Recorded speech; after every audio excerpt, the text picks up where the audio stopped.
After talking about the central processing unit, I think it makes sense to move on to the graphics processing unit, also known as the GPU.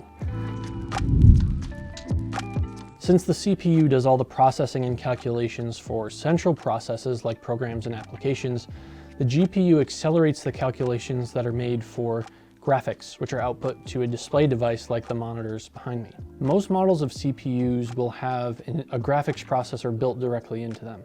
These will allow you to do normal things like browsing the internet or doing word processing on your monitor. It'll send video signal to your monitor. That will be completely sufficient because there's not much video processing going on. It's just showing you what's happening on the screen. However, with things like video games or intensive 3D rendering, there's a lot of information there that has to get decoded from the program to the visual. So that's what the graphics card helps with. It is basically like a separate CPU in your machine, just dedicated to only working on visuals, decoding and encoding them, and sending them to your monitor. When being installed internally into a computer, a graphics card is installed in a PCI Express slot on the motherboard, which allows it to interface with the rest of the computer and receive data. This slot is basically just a giant high-speed port that allows the part to act like an integrated part of the computer. There are two manufacturers responsible for creating what are called reference cards, those being AMD and NVIDIA. These companies craft the actual processing units in the cards that do the calculations. Additionally, there are custom cards, which are different from reference cards that other manufacturers create in order to optimize the cooling solutions and sometimes overclock the card from the factory. Overclocking is basically just increasing the clock rate, or how many calculations are done per second, past the normal factory settings of the reference card to increase performance. Most commonly, this is done with your CPU, GPU, and even RAM. Usually it's just easier to get custom cards since there's more sources and more manufacturers creating them, and they're not made in limited batches like NVIDIA's Founder Edition graphics cards.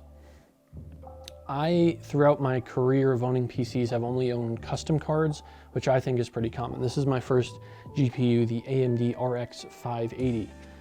It's a pretty good card still, even for running 1080p games, but it is showing its age a little bit. In the computer behind me, I have a RX 5700 XT made by Sapphire. There's no issue with getting custom cards. Some purists might go for the reference cards, but they're very hard to come by. You basically have to be ordering them on drop if they're even available at drop. So I like custom cards. They're cheaper. One difference that I've heard reported between AMD and NVIDIA's graphic cards is that AMD often has issues with their drivers. I've only owned two graphics cards, an MSI RX 580 and the Sapphire 5700 XT behind me.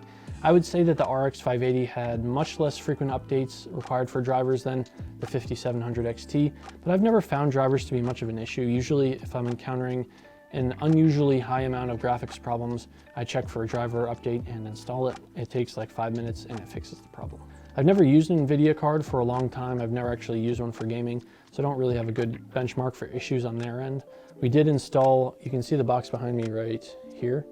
Yeah, an MSI 1650 into my friend's computer, so look for the video on the computer build if you want to see that. Another thing worth mentioning is the two different sync technologies offered by the two companies.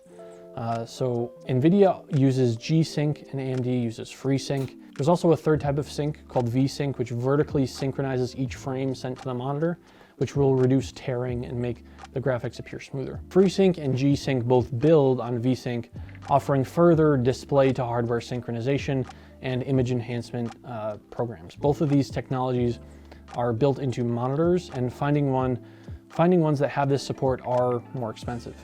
Additionally, both are proprietary to the GPUs made by each party. The difference between the two is not that significant, and the technology is probably not worth the markup for the average gamer. Maybe for streamers or esports it would be worth it, but not for the average Joe. Some final notes: the GPU will be one of your main draws of power from your power supply. If you're using PCPartPicker.com, like I suggested in the CPU video, the site will make recommendations for a power supply based on your total power consumption. Just make sure that your power supply will be able to make enough power to cover all your parts by a significant margin. I'll cover the power supply in depth in a later video. Some additional features of GPUs is that you can get a low profile GPU if your goal is to build a really small, compact PC, but most that you find will be full size. I imagine it won't be quite as easy to cool a smaller version, but I'm just guessing. I've never built a small version, so I could be wrong. Low profile means that it would only take up one PCIe slot. So when you're plugging this into your computer, this is going to take up 2. So this will be, there we go. This will be 1 slot here. This would be 2. If you have a low profile card, it would only be taking up 1. So it would be half as thick. That's what I understand anyway. Unfortunately, GPUs also tend to be the most expensive part in your PC. Especially with crypto mining as popular as it's become, GPUs have been flying off the shelves and are harder to find than ever.